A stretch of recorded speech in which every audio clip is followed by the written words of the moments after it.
Estamos dialogando con el escritor Eduardo González Viaña. Mi querido Eduardo, veo que, y esto es muy propio de ti, ¿no? Y explicable, no sé si será admisible siempre, pero es muy explicable y he comprobado que te has tomado ciertas libertades que estarían pues sujetas a controversia, ¿no? Sí. Pero de repente es parte, pues, ¿no?, del oficio de escribir, ¿no?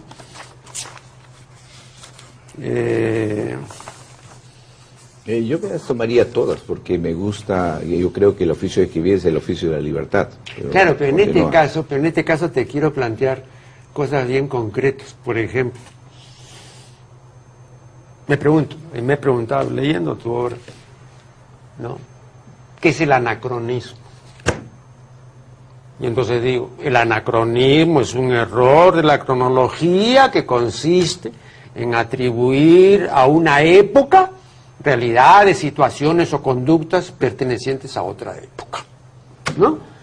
Entonces, por ejemplo, ¿no?, si alguien dijera que en las veladas literarias de Juana Manuela Gorriti se tomaba Coca-Cola, estaría incurriendo pues en un anacronismo, porque la Coca-Cola no existía en 1876. No estoy muy seguro. No estoy muy seguro de que se trate de un anacronismo, sino de un ucronismo. No, pero es un anacronismo. Anacronismo sería si en las veladas de alguna señora de nuestro tiempo se tomara pues un trago el trago que usaban los malditos, los poetas malditos.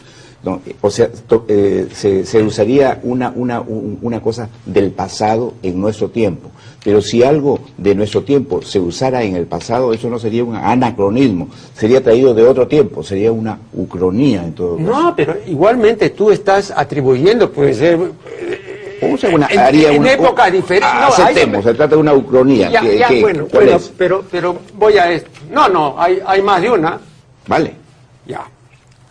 Te menciono algo porque esto no puede haber ocurrido, pero se te puede haber ocurrido. Y eso estaría bien, pues, ¿no? Aquí en la página 114, el capitán Guerra devora, porque tú no dices que come, sino que usas el verbo devorar, o sea, comer con ansia y apresuramiento, tragar. Dices que devora un pan con pollo. Mi estimado Eduardo, en 1910 nadie comía pan con pollo ni en Trujillo, ni en Lima, ni en ninguna parte. El uso del pollo, ya extenso, y que llegó a popularizarse, es un fenómeno de mediados de la década de 1960. Entonces yo te digo, ¿no? Por eso te decía, eso pertenece a una etapa posterior, muy posterior, pero tú lo retrotraes 50 años. Puede ser una libertad que te has tomado, pero yo no creo que nadie en Trujillo comiese pan con pollo en esa época. No, sinceramente no. Bueno, en todo caso, el capitán Guerra en la historia es un miserable. Y todo lo que hemos hecho es tratar de mejorar sus gustos. Claro, no, pero a eso me refiero, ¿no? Que de repente uno también puede retrotraer algo, ¿no? Y puede pues darle, ¿no?, una vigencia que no tuvo en la realidad, ¿no? A eso me refiero. Ahora son libertades. Pero recuerda que además que esta es una novela, esta no es una historia. No, pero todas las novelas, mi estimado amigo, están sujetas pues a ciertas reglas. También tú no puedes escribir como se te ocurra, ¿no es cierto? Pero hasta lo que decía André Breton también lo decía con reglas, ¿no? Salvemos el pollo. Que... Ahora otra continuemos cosa. Con nuestra crítica gastronómica. Claro. No, pero hay otras, como por ejemplo, te digo esto, ¿no? Un juez de paz, el juez de Quirubilca, y esto está en la página 156, menciona a Freud en 1910, como si Freud, y lo menciona como si Freud fuera entre nosotros un personaje completamente conocido.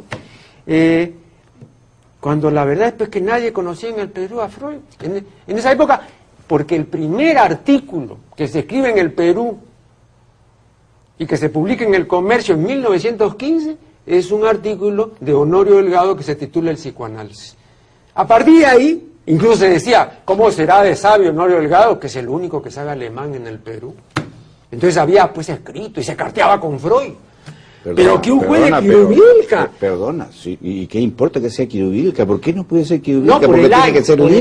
el año, por el año. Aún así. Pero dime, aún así, ¿tú crees que ya había un conocimiento, no en alemán, sino de divulgación de las ideas de Freud, absolutamente desde 12, desde antes. Eso sí, y que sea, así es, y además que haya ocurrido en Quirubilca o en Trujillo, no es raro, lo raro sería que haya ocurrido en Lima, porque realmente Trujillo era una ciudad mucho más importante culturalmente, y ahí se dio una generación extraordinaria. Pero ¿quién divulgaba? Pues no ha sido el juez de paz de Quirubilca, tiene que haber sido... El juez de paz de Quirubilca tenía conocimientos, podía pertenecer a la misma élite, era un hombre que había pasado por la Universidad de Trujillo. No quiero hacer de esto una polémica, pero la verdad es que... ¿Pero tú no crees que también entre las libertades de un novelista puede estar la libertad de embellecer ciertas realidades que no fueron tan bellas? En este caso estás embelleciendo una realidad cultural, ¿no es cierto?, que de repente pues no se corresponde con la verdad, ¿no? Yo creo en toda la libertad para el novelista, como creo en toda la libertad para todos los hombres, pero en ese sentido sinceramente no me las he tomado. Yo creo sinceramente que eso bien pudo ser dicho por el juez de paz de Quirubilca, o por el juez de paz de Trujillo, o por cualquier otro personaje de allí. Bien, dejemos eso porque tal vez sea lo secundario.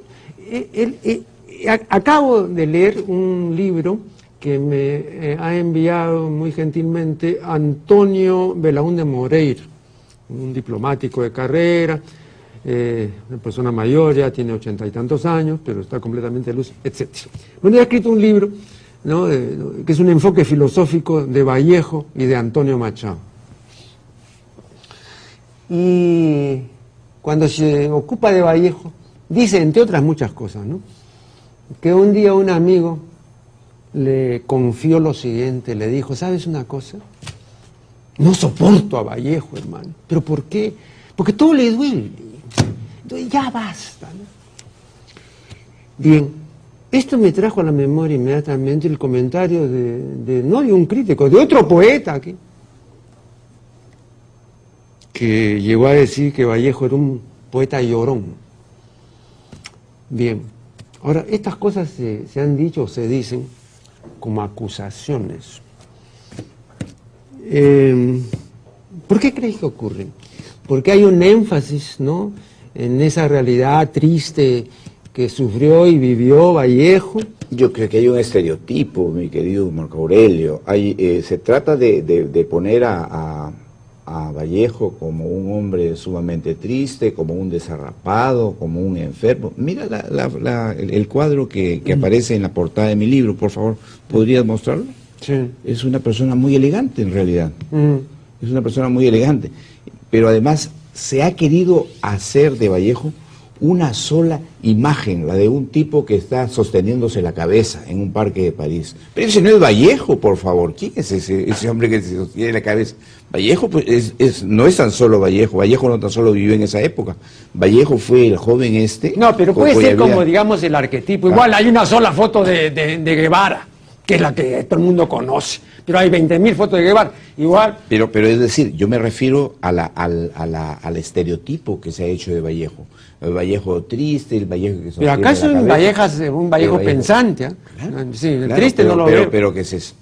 Pero la verdad yo no creo que Vallejo fuera un poeta llorón. Vallejo fue un poeta revolucionario, Vallejo fue un poeta socialista a quien lo metieron en la cárcel por eso.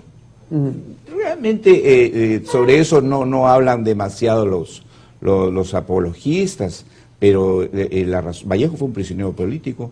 En realidad todo lo que se hizo contra él fue para aplastar el germen de rebelión que estaba naciendo entre los intelectuales de Trujillo, la ciudad más importante culturalmente del país en esos momentos.